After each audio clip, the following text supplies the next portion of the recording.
Hey, everybody. I'd love to welcome my guest today, Dr. Emily Levy, who's going to be talking to us about how to thrive, not just survive with you when you have ADHD. Now, for people out there who don't know ADHD, what are the signs? Like, how can you tell both in a child and an adult? Because I would assume that it shows up differently. Sure.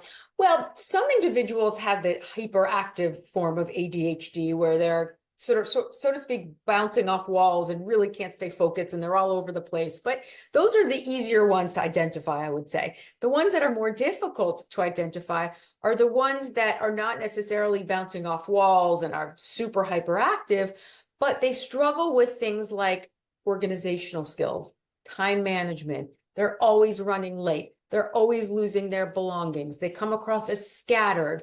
They are not as reliable as perhaps others could be. So these are kind of some classic skills that may not necessarily be ADHD, but they're often associated with ADHD. And I know I've heard people who don't understand it say things like, everybody has those problems.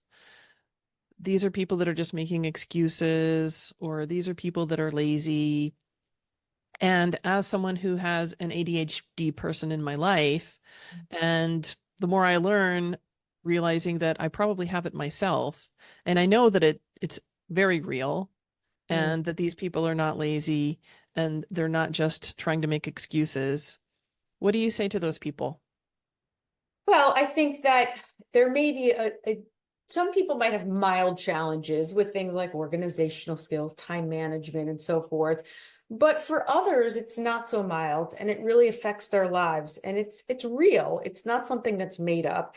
And I think that once it's identified that that person has ADHD, it can really be eye-opening as to how many resources are available to help them through these challenges and to really ultimately improve their lives.